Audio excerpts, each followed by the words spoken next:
नमस्कार, स्वागत है आप सभी का। मैं हूं हिमांशु और आप देख रहे हैं हलचल इंडिया। बेबाक खबर तेज असर। आइए नजर डालते हैं आज की खबरों पर। मुजफ्फरनगर में किसान राजनीति के परिदृश्य में एक नए संगठन का उदय हुआ है। किसान मजदूर संगठन ठाकुर पूरन सिंह के जिलाध्यक्ष रहे ठाकुर दीपक सोम ने बुधवार को आर्य समाज रोड स्थित मंदिर में सर्व समाज के किसानों को साथ लेकर अपने नए किसान संगठन की घोषणा की। इस नए संगठन का नाम भारतीय किसान यूनियन सेवक रखा गया है। स्वयं को संगठन का राष्ट्रीय अध्यक्ष घोषित करते हुए ठाकुर दीपक सोम ने बताया कि यह संगठन किसानों के लिए ईमानदारी और पूरे तन मन धन से काम करेगा।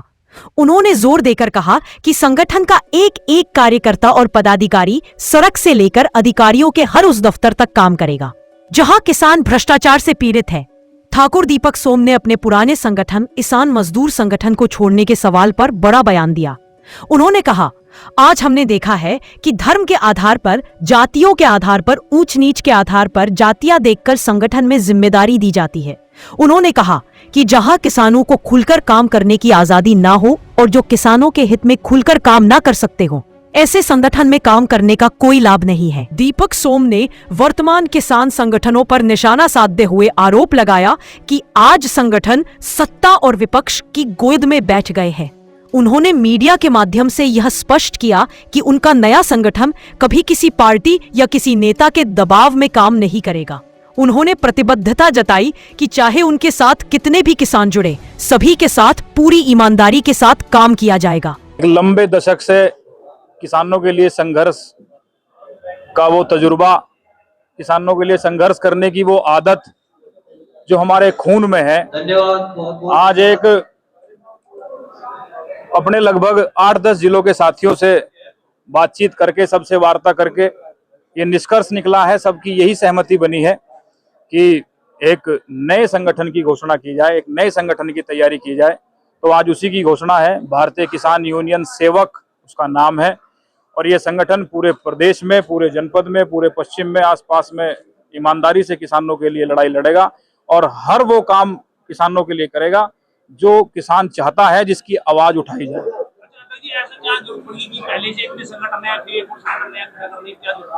देखो, ऐसी जरूरत की तो कोई बात ऐसी तो है नहीं। ये तो देश में लगभग 4000 संगठन है और किसान संगठन 4000 से ऊपर है।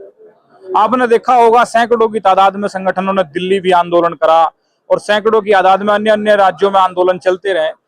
ये है कि 10 भाई हो चाहे 2 भाई हो, 10 साल बाद, 20 साल बाद सब अपना अलग अलग होकर सब अपने अपने घर को चलाते हैं, सब एक व्यवस्था को लेकर चलते हैं। तो ऐसे ही ये संगठन की विचारधारा है, जहां ये संगठन, मेरा प्रयास रहेगा कि इस संगठन में मैं इस तरीके से हम लोग इसको लेकर चलें कि जिसमें कोई जातियों का भेदभाव ना हो, कोई धर्म का भेदभाव ना हो, किसी काम करने वाले आदमी पर ये ठप्पा ना लगे या उसके ऊपर कोई ऐसी बंदिश ना हो कि वो किसी आवाज को ना उठा सके। क्योंकि आज सब लोग भली भांति जानते हैं मेरे भाई कि आज संगठन या तो सत्ता की गोद में है या विपक्ष की गोद में है। ये दुर्भाग्य है इस किसान का, ये दुर्भाग्य है इस किसान का कि ये किसान इन किसान संगठनों की तरफ, इन किसान नेताओं की तरफ बड़ी बेसब्री से देखता है। जब गन्ने की फसल, जब आलू की फसल, जब धान की फसल, जब गेहूं की फसल आती है कि ये हमारी आवाज उठाएंगे, लेकिन ये आवाज उठाने का काम नहीं करते।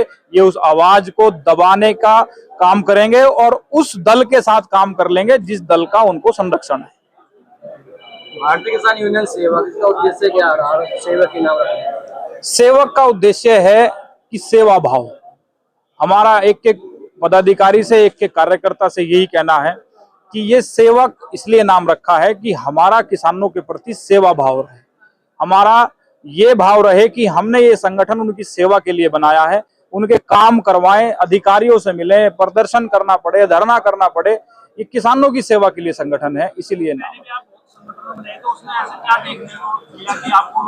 पहले मैं लंबे समय तक 9 साल तक एक संगठन में काम किया। जब तक मन मिला हुआ था, जब तक विचार मिले हुए थे, जब तक एक साथ काम किया। जब विचारों की भिन्नता होने लगी, जब वहां ये लगने लगा कि यहाँ वो उद्देश्य नहीं चल रहे जिन उद्देश्यों को लेकर संगठन का निर्माण हुआ था, तो जब वो सब दिखाई देने लगा बिल्कुल पारदर्शिता के साथ, तो फिर एक नए संगठन की इसलिए घोषणा करी। हमारा किसी से कोई मतभेद नहीं है, किसी दल से जिसके साथ हमने काम किया, ना उससे जिसमें हमने काम नहीं किया, ना उनसे। सब हमारा सिर्फ इतना कहना है कि सब किसानों के लिए काम करें, किसानों के लिए संघर्ष करें, क्योंकि आज की सरकार हो या पूर्वी सरकार हो, जब तक किसान ने संघर्ष नहीं किया, संघर्ष किसान को कुछ नहीं मिला। एक चीज हो रहा है, कौन से संगठन के लोग आपके साथ जुड़े हैं जो छोड़ रहे हैं? नहीं, आज कोई ना तो संगठन का किसी का विलय है, ना आज किसी संगठन को जोड़ना था। आज तो ये अपने जिम्मेदार साथी जो 7-8 जिलों के जो हमारे साथ पिछले 5 साल से, कोई 10 साल से जुड़ा हुआ है, और वो सब लोग बुलाए हैं, उन सबके विचार से ये आज संगठन जो हमने खड़ा किया है। भविष्य में संगठनों का विलय भी होगा, संगठन का समर्थन भी होगा। और आज हमारे भाई ये करनी सेना के मंडल अध्यक्ष हैं सहारनपुर के जितेंद्र सिंह कुशवाहा जी, आज ये करनी सेना की तरफ से यहाँ पूरा समर्थन देने आए हैं। अभी राजपूत उत्थान सभा के हमारे जिम्मेदार साथी अनिवेश पुंडीर जी, प्रताप जी, लाला ठाकुर जी, ये सब लोग समर्थन देने आए थे। ये तो सब भाई हैं। मैंने कभी किसी किसान से, किसी जाति से, किसी धर्म से कभी भेदभाव नहीं करा। मैंने किसी किसान को ये नहीं समझा कि ये तो उस यूनियन का है, मैं इसकी नहीं सुनूंगा। मैं जब डीएम के दफ्तर में जाता हूं, जब मैं एसडीएम के दफ्तर में जाता हूं, एक सिफारिश लेके जाता हूं और 10 सिफारिश करता हूं। जो कहता है उसकी सिफारिश करते हैं। हमारे लिए सब एक हैं। और अगर भविष्य में कोई भी किसान संगठन अगर किसान हित में बड़ा आंदोलन की शुरुआत करेगा, तो भारतीय किसान यूनियन सेवक उसके साथ तन मन धन से खड़े रहेंगे। लगातार किसानों को चकबंदी को लेकर और बिजली विभाग को लेकर भ्रष्टाचार को उसको लेकर क्या रणनीति आगे की? देखिए, ऐसा है, एक भी समस्या ऐसी नहीं है जिसका समाधान बिना आंदोलन के हो जाए।